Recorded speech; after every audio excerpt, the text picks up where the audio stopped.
Hi, I'm Stephen with AlbertaUrbanGarden.ca. On last week's episode, we spoke about building your own urban orchard and how to fill your yard or your patio, balcony, or deck with many fruit and nut producing perennials.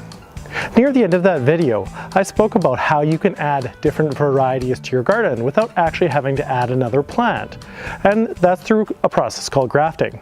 On today's video, I'm going to take you through a collection of scions and grafting those different varieties to your perennial trees. More and more common in garden centers is combination trees. These are trees that come with a number of varieties already grafted to them, and you can simply take them home and plant them and have 4 or 5 varieties on your apple tree. The only limitation to that is that they do cost a little bit more because someone is putting in that effort and time, and you don't get to pick the varieties that you may want. So what I've done is I've planted varieties of apple trees that I very much enjoy, and then I've gone through a process to find other varieties to graft to these parent trees. You can graft to most fruit and nut trees fairly successfully. In fact, you can even graft within families. For instance, if you wanted to graft a pear to this apple tree, you'd likely be successful. The only time that you can't graft is when you're trying to cross families. For instance, I probably wouldn't be able to get a successful graft of a cherry onto my apple tree. Before we move on to the method, I would like to define a few things. The tree you are starting with is considered the rootstock, whereas the wood you are grafting to it is called a scion. You can graft any fruit tree. However, if given the opportunity, I would wait at least a year or two to let the tree settle into its new home. A tree that's settled will take a graft just a little bit better, improving your chances for success. Unfortunately, this Honeycrisp tree here that I've just planted this spring had some damage on a couple of the branches, so I've decided to fix that damage using grafting. In order to find varieties that I'd like to graft to my own trees, I've been going around to apple trees that my friends have and trying their apples out. If you're just starting out learning to graft, for the best chance of success, pick apple trees that grow in your local area. That way, when you graft them to your tree, you'll make sure that they're hardy enough to live in your zone. After you have settled on the variety that you would like to graft to your tree, it's time to collect the scion wood. The best time to do this is when the plant is still dormant in the spring. You will want to collect wood that is less than a year old. Generally, these are branches that are less than the diameter of a pencil. I collected mine in mid-March, just after the snow had melted, but before the buds had begun to swell. I look for scions with limited to no side branching, and that are straight. Scion wood is fairly simple to store.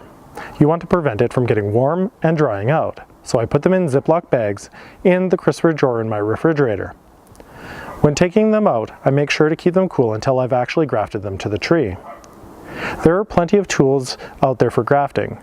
When I am grafting, I use the following tools: a sharp pair of shears, grafting wax, lighter, flagging tape, pen, a sharp utility knife, and grafting tape. Depending on the techniques you use, you may also need a fine-tooth saw. There are plenty of grafting techniques out there, including whip, side, cleft, bud, and bridge grafts. Before I do any grafting, I like to make sure that I've done a refresher on my research just to make sure I have my technique down. Sites like the University of Minnesota do a great job outlining the methods. The best time to graft is when the rootstock tree is just leafing out in the spring. This time is ideal as the sap is running and filled with nutrients that will help speed the healing process. Any time before or after may result in a higher chance that the graft will fail. When grafting to a smaller rootstock, a cleft graft is the simplest method that I have found to be successful. Start by pruning the rootstock. Make sure the cut is clean and there is no tears in the outer layer of the wood. This layer is the cambium layer and is where all the magic happens. Take out your scion wood and find the lower end. Buds point in the direction that they are going to grow.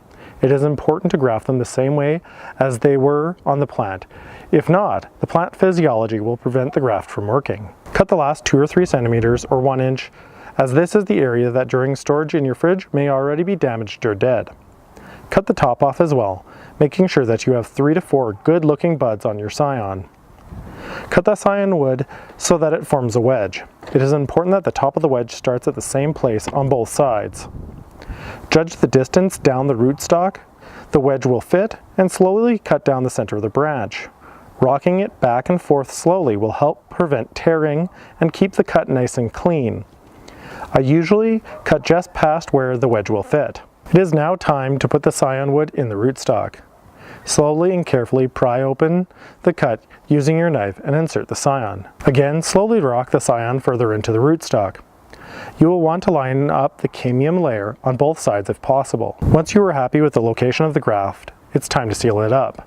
The goal is not only to secure the graft, but much like a cut on yourself, to protect the wound from infection until it can heal. In order to secure and seal my new grafts, I've used this grafting tape. This grafting tape will last just long enough for the graft to take, and then the tape itself will decay, allowing the graft to bulge out and to continue to grow. You can use other tapes such as electrical tape or really any tape available. However, during the growing season, you're going to have to watch the grafting point. When it begins to bulge, you want to make a slight incision in the tape, allowing it to release that pressure. If you have a large wound, you can use grafting wax to seal the wound as well. I like to use it on the tip of my scion wood to help prevent the scion from drying out. I heat up the wax using a lighter as it makes it easier to apply. Bud grafting is another method that is very common to add new varieties to your existing fruit trees.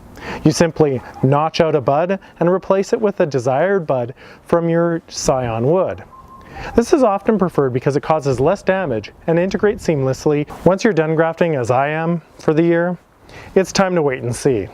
Often it takes a number of weeks to see any new growth on your scion wood, as you've extended the dormancy period by clipping this off while it was dormant and putting it in your fridge. Most grafts will take a few years to get strong enough to produce flowers and fruit. Usually the minimum amount of time is between 2 to 3 years. It is important to label the graft locations.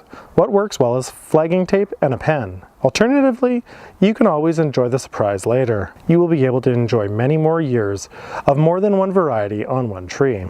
Grafting is not only a lot of fun and a very cost-effective way to add new varieties to your garden, but it increases your pollination of things like apple trees by having more than one variety in close proximity for those pollinators. And some of these varieties, although they flower at the same time, they produce in different times in the season. For instance, my Harcourt apple produces in mid to late August, whereas my Honeycrisp apple will produce in late September. This allows me to stagger out my harvests, further enjoying my orchard.